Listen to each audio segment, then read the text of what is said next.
Bereshit, or Genesis 25 through 26.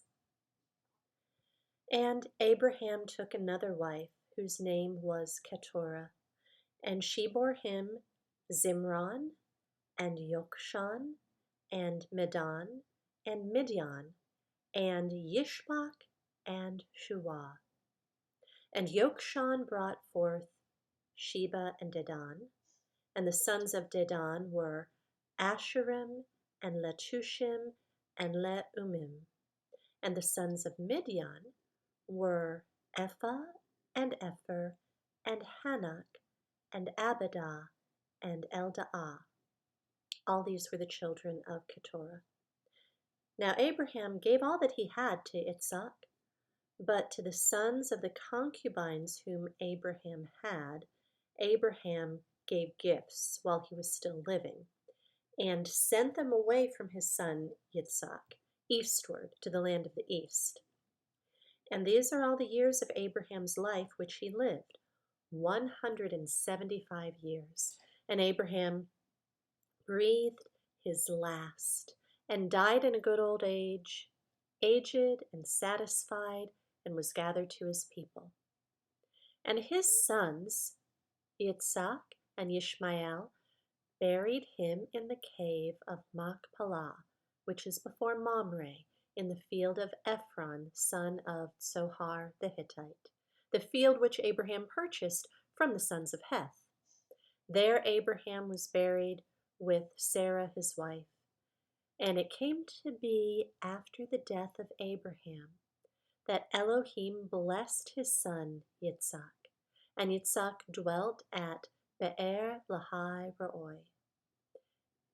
And this is the genealogy of Ishmael, Abraham's son, whom Hagar, the Mitzrite, Sarah's female servant, bore to Abraham.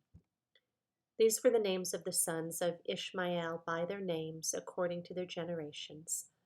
The firstborn of Ishmael, Nebaioth, then Kedar, and Adbeel, and Mibsam, and Mishma, and Duma, and Massa, Hadar, and Tamah, Yetur, Naphish, and Kedemah. These were the sons of Ishmael, and these were their names by their towns and their settlements, 12 chiefs according to their tribes. And these were the years of the life of Ishmael, 137 years. And he breathed his last and died, and was gathered to his people. And they dwelt from Havilah as far as Shur, which is east of Mitzrayim, as you go towards Asher. He settled before all his brothers. And this is the genealogy of Yitshaq, Abraham's son. Abraham brought forth Yitshaq. And Yitshaq was 40 years old when he took Ribqah as wife, the daughter of Bethuel, the Aramean of Padan Aram, the sister of Laban, the Aramean. And Yitshaq prayed to Yahweh for his wife because she was barren. And Yahweh answered his prayer, and Ribqah his wife conceived. And within her the children struggled together, and she said, "If all is right, why am I this way?" So she went to ask Yahweh, and Yahweh said to her, 2 nations are in your womb, and 2 peoples shall be separated from your body, and one people shall be stronger than the other, and the older will serve the younger. And when the days were filled for her to give birth, and see, twins were in her womb, and the first came out red all over like a hairy garment, so they called his name Esau. And afterward his brother came out with his hand holding on to Esau's heel, and so his name was called Yaakov. and Yitshaq was 60 years old when she bore them. And the boys grew up, and Esau became a man knowing how to hunt, a man of the field, while Ya'aqob was a complete man dwelling in tents. And Yitshaq loved Esau because he ate of his wild game, but Ribqah loved Ya'aqob. And Ya'aqob cooked a stew, and Esau came in from the field, and he was weary. And Esau said to Ya'aqob, "Please feed me with that same red stew, for I am weary." That's why his name was called Edom.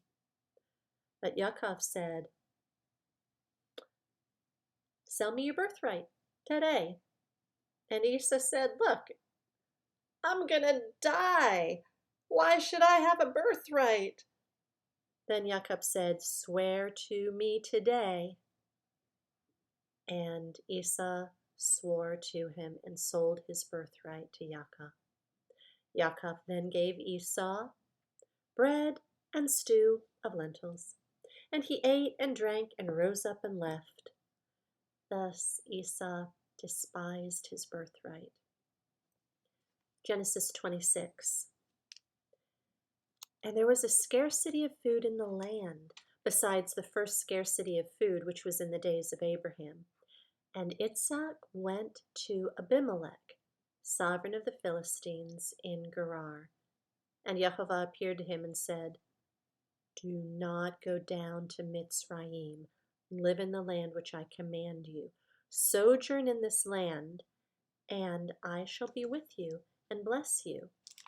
For I give all these lands to you and your seed, and I shall establish the oath which I swore to Abraham your father, and I shall increase your seed like the stars of the heavens, and I shall give all these lands to your seed, and in your seed all the nations of the earth shall be blessed, because Abraham obeyed my voice and guarded my charge, my commands, my laws, and my Torah."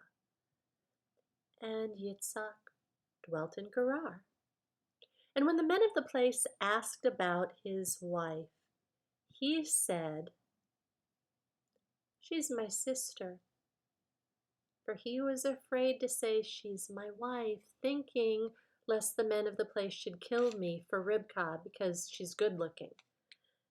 And it came to be, when he had been there a long time, that Abimelech, sovereign of the Philistines, looked through a window, and he watched and saw Yitshaq playing with Ribqah his wife.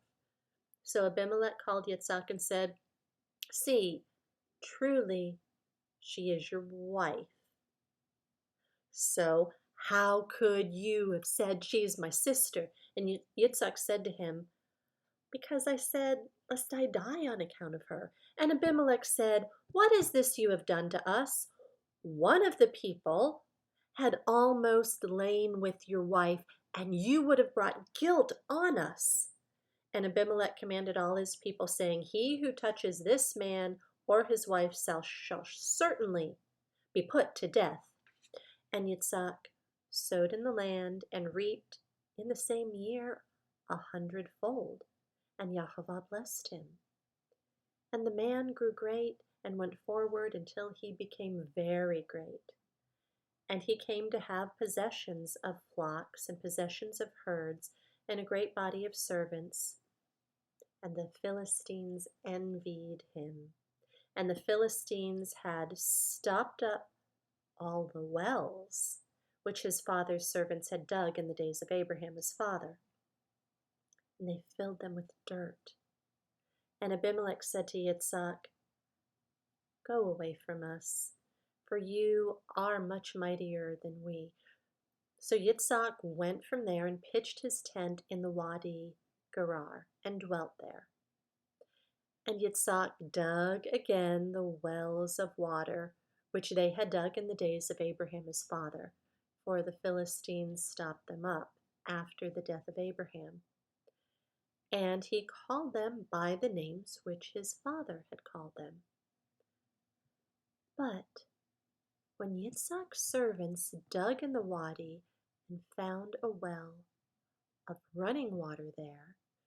The herdsmen of Gerar strove with Yitzhak's herdsmen, saying, "That water is ours." And he called the name of the well Esek, because they strove with him. And they dug another well, and they strove over that one too. And he called its name Sitnah. And he moved from there and dug another well. And they did not strive over it. And he called its name Rehoboth, and said, "For now Yahweh has made room for us, and we shall be fruitful in the land." And from there he went up to Beersheba. And Yahweh appeared to him the same night and said, "I am the Elohim of your father Abraham. Do not fear, for I am with you and shall bless you and increase your seed for my servant Abraham's sake." And Yitzhak built a slaughter place there and called on the name of Yahweh, and he pitched his tent there, and the servants of Yitzhak dug a well there. And Abimelech came to him from Gerar with Ahuzah, one of his friends, and Pichol, the commander of his army. And Yitzhak said to them, "Why have you come to me, seeing as you hated me and sent me away from you?" But they said, "We have clearly seen that Yahweh is with you." And we said, "Please let us there be an oath between us, between you and us, and let us make a covenant with you, that you do no evil to us, as we have not touched you, and as we have done only good towards you, and have sent you away in peace. You're now blessed by Yahweh." And he made them a feast, and they ate and drank. And they rose early in the morning, and they swore an oath with one another. And Yitzhak let them go, and they departed from him in peace. And on the same day, it came to be that the servants of Yitzhak came and informed him about the well which they had dug, and said to him, "We've found water." So he called it Sheba. Therefore the name of the city is Beersheba to this day. When Esau was 40 years old, he took wives: Yehudith, the daughter of Beri the Hittite, and Basemath, the daughter of Elon the Hittite. And they were a bitterness of spirit to Yitshaq and Ribqah.